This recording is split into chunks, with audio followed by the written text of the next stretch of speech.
गणेश चतुर्थी म्हणजे भक्तांच्या श्रद्धेचा आणि आनंदाचा पर्व आहे।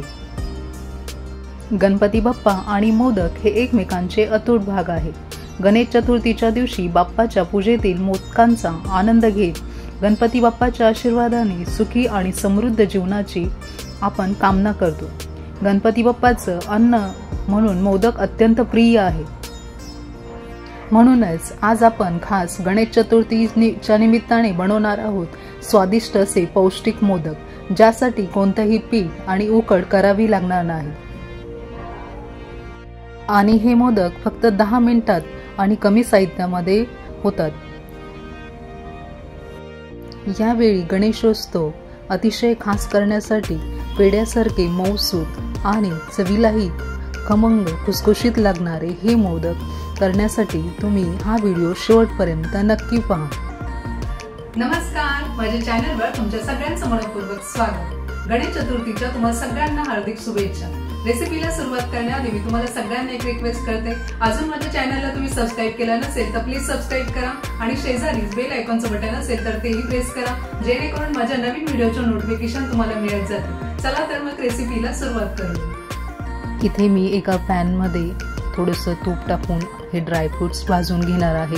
हे ड्रायफ्रुट्स आपल्याला जेव्हा आपल्याला मोदकासाठी आपण सारण बनवतो त्यासाठी लागणार आहेत, म्हणून मी आधी हे सगळ्यात आधी भाजून घेणार आहे। यामध्ये मी काजू, बदाम, खजूर, पिस्ता आणि अंजीर असं घेतलेलं आहे। तुम्ही तुमच्याकडे जे अवेलेबल असेल ते तुम्ही ड्रायफ्रुट्स घेऊ शकता। पॅनमध्ये मी थोडंसं तूप टाकून हे ड्रायफ्रुट्स भाजून घेतलेले आहेत। हे आपल्याला 5 मिनिट मीडियम फ्लेमवर भाजायचे आहे, जेणेकरून जे आपलं आतमधलं सारण आहे ते छान होईल।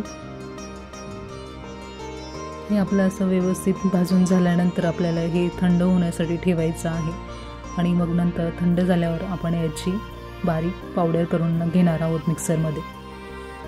आता इथे सगळे ड्रायफ्रुट्स भाजून मी थंड होण्यासाठी ठेवून देत आहे।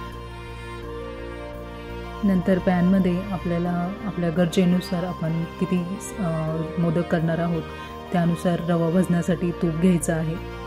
इथे मी 3 मोठे चमचे असं तूप घेतलेलं आहे भाजण्यासाठी। आता मी थोडंसं बाइंडिंगसाठी यामध्ये बेसन पीठ आधी टाकणार आहे आणि ते व्यवस्थित लवकर असं गुठळ्या होणार नाही या पद्धतीने भाजून घेणार आहे। त्यानंतर मी त्यामध्ये असा 1 वाटी बारीक रवा घेतलेला आहे। तुमच्याकडे जर बारीक रवा नसेल तर तुम्ही जाड रवा मिक्सरमध्ये बारीक करून घेऊ शकता, पण तो बारीक रवाच घ्यायचा आहे, म्हणजे आपल्याला मोदक त्याचं आपलं जे बाजूचं आवरण आहे ते व्यवस्थित होईल। त्यानंतर मी इथे दुधाची साय घेतलेली आहे।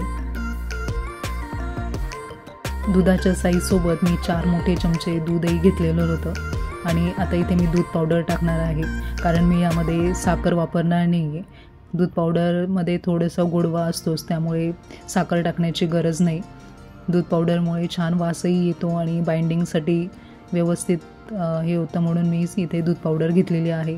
थोडीशी वेलची पावडर टाकलेली आहे। इथे सगळ्या मिश्रणाचं व्यवस्थित गुठळ्या फोडून नंतर मी त्यामध्ये थोडासा फूड कलर ॲड केलेला आहे। फूड कलर ऑप्शनल आहे, गरज असेल तरच तुम्ही टाकू शकता। त्यानंतर मी यामध्ये दूध टाकलेलं आहे आणि दूध टाकल्यानंतर अगदी मंद गॅसवर सगळं मिश्रण व्यवस्थित एकजीव करून असं त्याची गोळी तयार झाली होती, म्हणजे आपलं हे मिश्रण रेडी झालेलं आहे मोदकासाठी। आता इथे जे आपण ड्रायफ्रुट्स भाजून घेतले होते ते आणि थोडासा गूळ असं मी मिक्सरमध्ये वाटून घेतलेलं आहे। हे आपल्याला सारण करण्यासाठी आपलं मिश्रण रेडी झालेलं आहे। यामध्ये मी थोडीशी वेलची पावडर पण टाकलेली होती, की जेणेकरून अजून छान त्याला वास येईल आणि चवीलाही अजून छान लागेल। आता ह्या जे मिश्रण आपण वाटलेलं आहे मिक्सरला, त्याचे आपल्याला असे छोटे छोटे बॉल्स तयार करून घ्यायचे आहे सारण भरण्यासाठी मोदकामध्ये। इथे बघू शकता तुम्ही अशा एवढ्या आकाराचे जसे तुम्ही मोदक बनवणार आहात त्या मोदकांमध्ये भरण्यासाठी आपल्याला ते बॉल्स बनवायचे आहेत। इथे मी मोदक साचा घेतलेला आहे आणि त्याला तूप लावून घेतलेलं आहे। आधी सुरुवातीलाच आपल्याला तूप लावून घ्यायचं आहे, नंतर काही तूप परत लावण्याची गरज नाही साच्याला, त्याने व्यवस्थित लवकर मोदक निघतात, म्हणून सुरुवातीला मी तूप लावून घेतलेलं आहे। आता इथे आपल्याला मोदक तयार करण्यासाठी सारणसुद्धा रेडी आहेत आणि त्या सारणाचे मी बॉलसुद्धा तयार करून घेतलेले आहेत। आणि मोदकासाठी जे मिश्रण आपण भाजून घेतलेलं होतं, रवा, बेसन पीठ आणि दूध वगैरे मिक्स करून, ते सुद्धा रेडी आहे। आता ते मोदकच्या साच्यामध्ये असं आतमध्ये घालून त्याला व्यवस्थित आपल्याला शेप द्यायचा आहे आणि त्याच्या आतमध्ये आपल्याला ते जे ड्रायफ्रूटचं जे सारण आहे त्याचं एक एक बॉल्स ठेवून नंतर ते परत त्याला पॅक करायचं आहे। असं आपल्याला मोदक बनवायचं आहे या साच्यामध्ये। इथे बघू शकता तुम्ही कशा पद्धतीने मी त्या मोदकाचं आतमध्ये जे मिश्रण होतं भाजलेलं ते घालून नंतर मग मी त्यामध्ये सारण भरलं आणि नंतर मग पुन्हा थोडंसं बाहेरून जे भाजलेलं मिश्रण होतं ते लावून नंतर मग मोदकाचा पूर्ण त्याला शेप देऊन नंतर जेव्हा साचा खुलला तेव्हा आपला मोदक रेडी होतो। इथे बघू शकता अगदी थोडंसं सुरुवातीला हलक्या आणि हाताने आपण तो मोदक काढून घ्यायचा आहे का जेणेकरून मोदक कुठे फुटणार नाही। अतिशय छान आणि मस्त त्याला आकार येतो। फक्त इथेच थोडासा आपला वेळ जातो की अगदी हलक्या हाताने आपल्याला तो मोदक साच्यातून काढायचा असतो आणि मग आपला असा सुंदर सुबक मोदक रेडी होतो। अतिशय छान दिसायलाही आणि खायला तर खूपच चविष्ट आणि कमी वेळेत होणारा हा मोदक आहे। त्यामुळे ही रेसिपी तुम्ही नक्की ट्राय करा। या व्हिडिओमध्ये तुम्ही बघितलं असेल इथे आपल्याला कोणतेही आपण पीठ वापरलेले नाही आणि कुठलीही उकड काढलेली नाही, तरी आपले इतके सुंदर आणि छान मोदक रेडी झालेले आहेत गणपती बाप्पाच्या या चतुर्थीसाठी। आणि इथे नंतर मग सजावटीसाठी तुम्ही काही तुमच्याकडे जे अवेलेबल असेल केसर किंवा ड्रायफ्रूट्स त्याची सजावट तुम्ही करू शकता।